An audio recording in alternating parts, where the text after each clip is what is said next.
I want you to know that Charlie right now is in heaven, not because he was a great husband and father, not because he saved millions of kids out of darkness on college campuses, not because he changed minds and chased votes to save the country, not because he sacrificed himself for his Savior.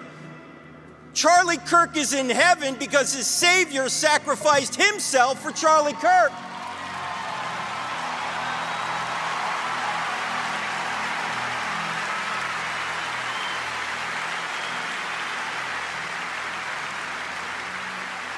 Now look, there's only two things you can get in the afterlife. You can get justice or you can get grace. Ladies and gentlemen, does anyone in here, does anybody out there watching around the world want justice from an infinitely just being? I don't want justice, I want grace.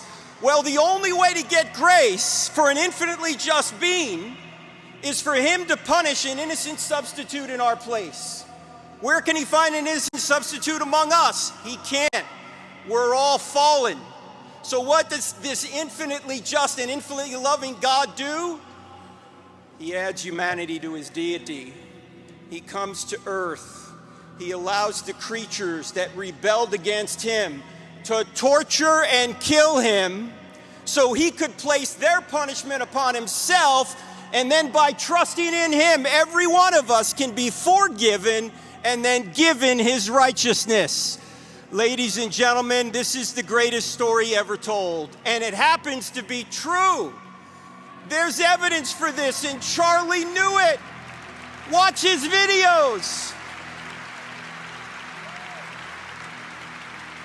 Charlie knew that life wasn't just about money, it wasn't just about sex, it wasn't just about power, it wasn't just about prestige. He knew that the purpose of life is to know Jesus and to make him known, to make heaven crowded.